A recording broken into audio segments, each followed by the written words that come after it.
मुसलमान हो, इसी मिट्टी का पुतला हो।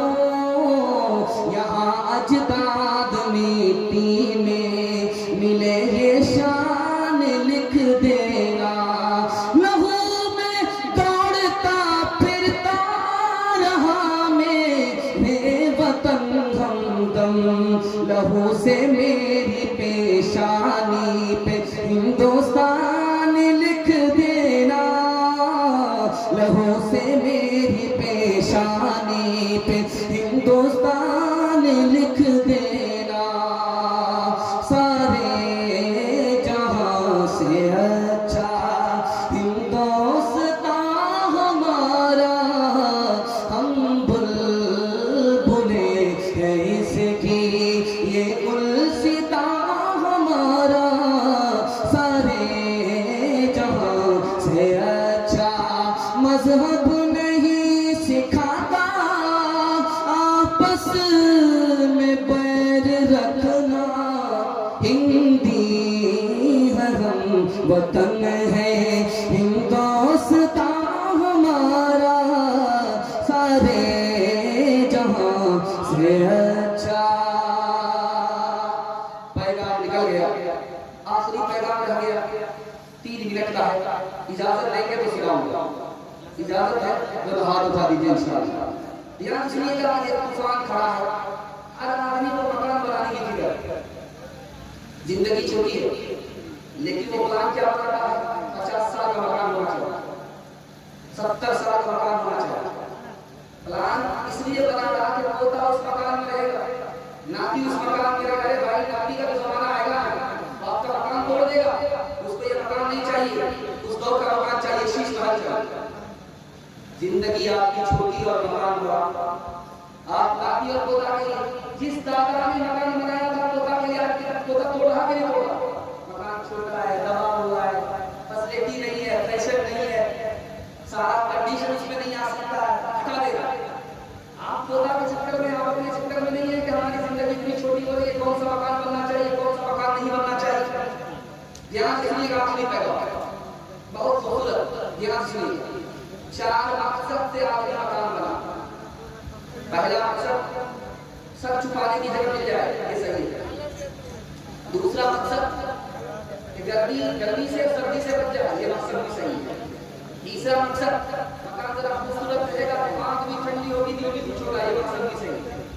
मकान ऐसा बनाऊंगा कि पूरी बस्ती में किसी का मकान नहीं होगा, दुनिया तारीफ करे, ये मकसद हराम है। मकान बना करके क्या दे रहा हूं। दूसरी बात याद रखिए, जब आप दूसरे का मकान देखते तो आपका दिल छोटा होगा, जब आप दूसरे का मकान देखते आपका दिल बड़ा होगा। किसका मकान देखने पर आपका दिल छोटा होगा, मैं बता रहा हूं। किसका मकान देखने पर आपको गम होगा, ये बता रहा हूं। किसका मकान देखने पर आपको खुशी होगी, दिखा। अगर आप अपने से बड़े आदमी का मकान देखेंगे तो आपको गम होगा, अगर आप अपने से छोटे आदमी का मकान देखेंगे तो आपको खुशी होगी। जब आप अपने से बड़े आदमी का मकान देखेंगे तो गम क्यों होगा? उसका मकान मेरे मकान से अच्छा है, उसका खाना मेरे खाने से अच्छा है, उसकी गाड़ी मेरी गाड़ी से अच्छी है, आपको गम होगा। जब आप अपने से कमजोर आदमी का मकान को देखेंगे तो आपका दिल खुश होगा। क्यों? ख्याल आएगा, उसके मकान से मेरा मकान अच्छा है, उसके खाने से मेरा खाना अच्छा है, उसकी सवारी से मेरी सवारी। इसलिए अपने से बड़े आदमी का मकान मत देखिए, अपने से छोटे आदमी का मकान देखिए। तीसरी बात याद है, आप देखेंगे जब रास्ते से गुजरते हैं तो मिट्टी का मकान छोटा छोटा बच्चा बना करके खेलता है। ये बनाता है ससुराल, ये बनाता है दरिया, ये बनाता है ननिहाल, ये सास का मकान, ये ससुर का मकान, ये दामाद का मकान। छोटा छोटा बच्चा को आप देखेंगे मिट्टी का मकान। जब लोग गुजरते तो कहते हैं इन दीवारों को देखो, मिट्टी का मकान बना है, मिट्टी का कार बना है। और जब हम आखिरत को भूल करके दुनिया का मकान बनाते हैं तो अल्लाह वाले हम पर हंसते हैं कि इन दीवारों को देखो, जिस मकान में रहना है उसकी फिक्र नहीं, जिस मकान को छोड़ना है उसके पीछे रात भी नहीं। तीसरी बात याद रखिए, ध्यान सुनिएगा, रात का सन्नाटा है, छत पर एक आदमी घूम रहा है, बादशाह की आंख खुली, ताकि ओ नबी तुम कौन हो? ताकि मैं तलाश कर रहा हूं। क्या तलाश कर रहे हो? क्या मकान की छत पर ऊंट तलाश कर रहा? अरे बेवकूफ आदमी, मकान की छत पर तुमको ऊंट मिलेगा? अगर मकान की छत पर ऊंट नहीं मिलेगा, ऊंट नहीं मिलेगा, तो नरम नरम कब्जे में तुम्हें खुदा भी नहीं मिलेगा। चौथी बात की याद रखिए, ये गोविंदपुर है। आने से पहले 20 मरतबा पूछना पड़ता है नए आदमी को कि आबादी किधर है, गोविंदपुर किधर है, बस्ती किधर है। आने वाला आ रहा था, मैं हर को पूछा कि गोविंदपुर किधर है, तो बताने वाले ने सीधे कब्रिस्तान बता दिया। वो कब्रिस्तान आकर के देखता है तो बस्ती में कब्रिस्तान, वो कह रहे बेवकूफ आदमी, मैंने बस्ती पूछा, तुम कब्रिस्तान बता रहे हो। बस्ती यही है, बस्ती इसका नाम है, तो वहां सब आए, वहां से कोई न जाए। मैंने देखा इस कब्रिस्तान में कि सब यहाँ से आते हैं, सब जहाँ आते हैं, यहाँ से कोई जाता नहीं है। पूछने वाले से पूछा कि तुम कहाँ रहते हो, कहाँ के रहने वाले? कि मैं वहाँ रहता हूँ जहाँ अमीर गरीब दोनों बराबर। क्या मतलब? कहाँ कब्रिस्तान? कब्रिस्तान में अमीर भी बराबर, गरीब भी बराबर। यही वो जगह है जहाँ पर दोनों बराबर हो जाते हैं। मिर्जा मजहर जाने जाना रहमतुल्लाह अलैह से पूछा कि हुजूर आप किराए के मकान में रहते हो, अपना मकान नहीं बनाते? जब आदमी मर जाता है तो अपना मकान भी छोड़ने वाला बराबर, किराए के मकान में भी रहने वाला दोनों बराबर। किराए के मकान में रहोगे फिर भी दुनिया छोड़ना पड़ेगा, अपने मकान में रहोगे फिर भी दुनिया छोड़ना पड़ेगा। आखिरी मिसाल दे रहा हूँ, खूबसूरत मकान बनाने वाले, पैसा पानी की तरह बहाने वाले, मैं आपको बताने के लिए चाह रहा हूँ, जितना बड़ा खूबसूरत मकान आप बनाइए, लोन पर पैसा लेकर के बनाइए, लेकिन उसके अंदर दो ऐब जरूर है। हर मकान के अंदर दो ऐब। पहला ऐब ये है कि जितना पुराना मकान होगा उतना बदसूरत होगा, उतना कमजोर होगा। जितना पुराना मकान होगा, आप बनाइए जितना खूबसूरत बनाना, जितना पैसा लगाना, वो पैसा ऊपर नहीं होगा। चला दिया पानी, मकान जितना भी खूबसूरत बनाइए, जितना पुराना होगा वो बदसूरत होगा, कमजोर होगा। और दूसरा है, जितना पुराना होगा या तो मकान मालिक मारेगा या मकान चला जाएगा।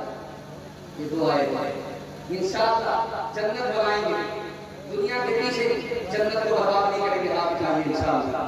लोगों का पैसा उठाकर खूब जम करके मकान बनाएंगे, हाथ उठाइए। एक आदमी ने हाथ उठाया, इतना ऊंचा कसरे दुनिया को बनाने जाओगे, कितनी गहरी इसकी दुनिया देखो दाने जाओगे, कितना अर्ज़ो धूल में इसको बढ़ाने जाओगे, खींच कर इसे कहाँ तक सिलसिला ले जाओगे, इसको क्या चलती दफा सर पे उठा ले जाओगे, इसको क्या चलती दफा सर पे उठा ले जाओगे, आए थे क्या लाए थे, जाओगे क्या ले जाओगे, आए थे क्या लाए थे, जाओगे क्या ले जाओगे। तीन काम कीजिए, तीन काम छोड़ दीजिए। मैं गारंटी देता हूँ दीन दुनिया दोनों में अल्लाह को कामयाब करेगा।